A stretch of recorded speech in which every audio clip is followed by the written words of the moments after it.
Pekne vás pozdravujem. Opäť tu mám jeden jednoduchý pletený návod pre vás, ktorý zvládnu naozaj aj absolútni začiatočníci v pletení. Je to takáto zaujímavá vďaka materiálu, ktorý som použila, ale veľmi jednoduchá asymetrická šatka, ktorá môže byť aj šálom v princípe, lebo vidíte, je takáto tiahla dlhá, krásna, čiže okolo krku si ju viete pekne obtočiť. A tým, že má vlastne, je to len pletený hladký vzor z oboch strán, tak pri tom, keď použijete takýto tmavší, alebo teda takýto menej pestrofarebný materiál, tak môže byť aj unisex, to znamená, že aj pre pánov, tak pre dámy samozrejme. Ja som nakombinovala, aby to bolo trošlinka teplejšie, arcok, čo je ponožková vlna, takáto krásna, vidíte tieto nádherné farby, také zemité, modrá, zelená, hnedá v kombinácii s takouto béžovo sivastou až sem tam vlastne takáto červeňkastá. Naozaj veľmi, veľmi pekná kombinácia a nie len na ponožky, čo je výborný nápad, že tieto ponožkové vlny môžete použiť nielen na ponožky. No a k nej som nakombinovala takú zaujímavú moherovo-hodvábnu vlnu, ktorú som ešte mala v mojich zásobách vlny, a to bol Carlton od Online, ale tu už nemám.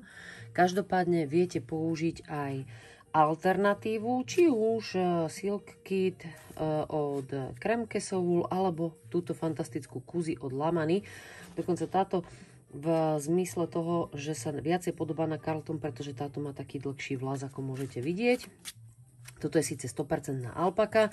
Carlton bola kombinácia hodvábu a mohéru, ale bola biela, takže čisto biela. Takže to spravilo vlastne takéto zjemnenie, alebo také zasneženie vlastne na tej šatke. No každopádne, nech si zvolíte akýkoľvek materiál. Z jedného takéhoto klopka v kombinácii vlastne s tou mohérovou hodvábnou alebo s takouto alpakovou vlnou dokopy vám vyjde šatka takáto dlhá. Ona má vlastne na tejto najdlhšej prepone až 180 cm, čo je úžasné. No a tým, že je takáto úzka tiahla, tak v tejto najširšej časti tu má 35 cm, takže naozaj veľmi, veľmi pekný kúsok vyjde z jedného takéhoto 400 metrového klopka v kombinácii samozrejme s týmto doplnkovým materiálom. Z tohto budete potrebovať samozrejme minimálne 1,5. Carlton mi vyšiel na necelé 2 klopka. Aj z tohto vám niečo z toho druhého klopka zvýši. Takže každopádne poďme si ukázať, ako na to. Je to veľmi, veľmi jednoduchý návodík a je to len dvojriadkové opakovanie, ktoré aj po slepiačke budete vedieť robiť. No a nech to máme trošlinka pestrejšie, tak som zobrala a do tohto návodíku vám ukázať Eclectic Sock. Je to v princípe od tej istej značky, len iná farebná kombinácia. Tie sú naozaj takéto zvláštne pestrofarebné. Toto je 0,5 farba a idem ju s touto Kuzi skombinovať. No a samozrejme, ihlice k tomu potrebujete. Ja som na kombináciu toho materiálu použila 4 ihlice. Prispôsobte si, kto pletie voľnejšie alebo pevnejšie, tak samozrejme si musí podľa toho prispôsobiť. Takže skúšobná vzorka nie je na zahodenie. No a potom spojíme tieto dva materiály a môžeme ísť na to. Nahodíme si 5 očiek. Spokojne vám napríklad z takéto krásnej Mindfulkovej kolekcie Seren, čo sú vlastne kruhové ihlice v takejto zaujímavej taštičke.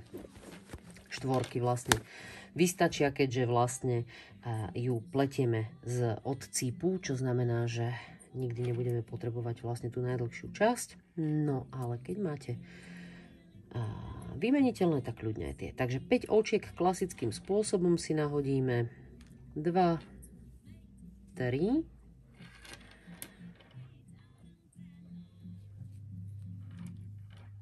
4 a 5. A ideme na to. Urobíme si 2 základové riadky, ktoré nebudeme počítať do toho celkového vzoru, ale potom už od riadku 3 a 4 vlastne to len a len opakujeme.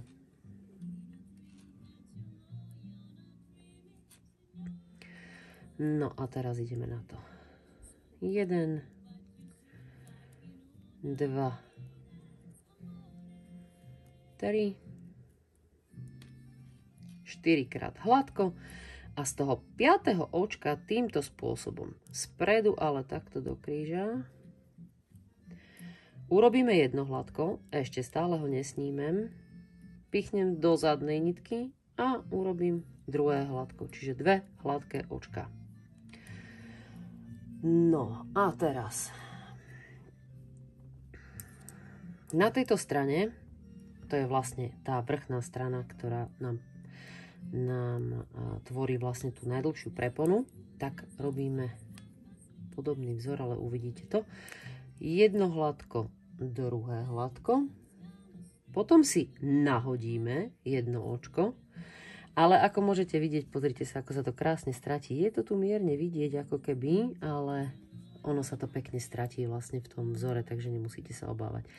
Nahodíme si a teraz pletieme 2 hladká a posledné 2 očká hladko spletieme za zadnú nitku. Čiže do stredu zapichnem a spletiem ich. Tak, a ono sa to vidíte, už sa mi to rysuje kúsok ten cíp, samozrejme to musí nabrať tvar. No a ideme opakovať tieto 2 riadky. Tretí riadok je vždy následovný. Všetky očká hladko. Môžeme spredu, ale môžete aj zozadu. Keď chcete menšiu dierku zozadu, keď chcete väčšiu spredu. Urobíte hladko. A všetky očká hladko až na to posledné. A to posledné samozrejme rozpletieme spredu hladko a do zadnej nitky hladko. To je tretí riadok. Štvrtý riadok bude zase rovnaký, tak ako sme už pred chvíľou ukazovali, ale zopakujeme si ho. Štvrtý riadok, alebo teda druhý opakovací je jedno hladko, druhé hladko, nahodím, všetky očká hladko až po posledné 2 a tie 2 spletiem takto za zadnú nitku. A teraz toto opakujete, až kým vám bude stačiť materiál. A táto nádherná, krásna Alexis vám z toho takýmto spôsobom vyjde. Poďme si to ešte raz zopakovať. Takže prvý opakovací riadok sú všetky očká hladko až na to posledné. A tu môžete, hovorím, robiť variantu buď väčšiu dierku, alebo menšiu dierku. Všetky očká hladko až na to posledné, z ktorého rozpletieme takto spredu hladko a zozadu hladko. A druhý opakovací riadok je 2 očká hladko,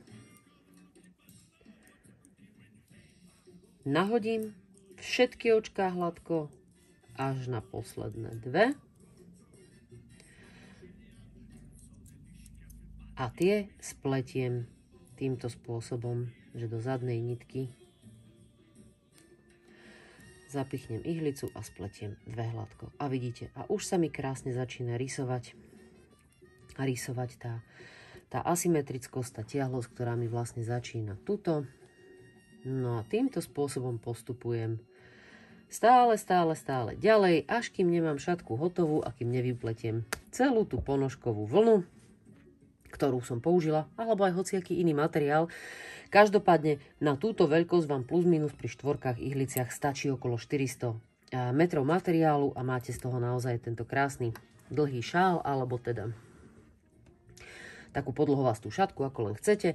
Alexis je takáto jednoduchá, naozaj vhodná pre začiatočníkov. Ak použijete materiál z nášho e-shopu, tak šup, tuto pod videjkom si nájdete informácie, ako budete vedieť súťažiť v našej facebookovej skupine Colorful Made Olympiada, keďže všetky moje návodíky sú samozrejme súťažné a viete s nimi samozrejme súťažiť na sociálnych sieťach, keď ma označíte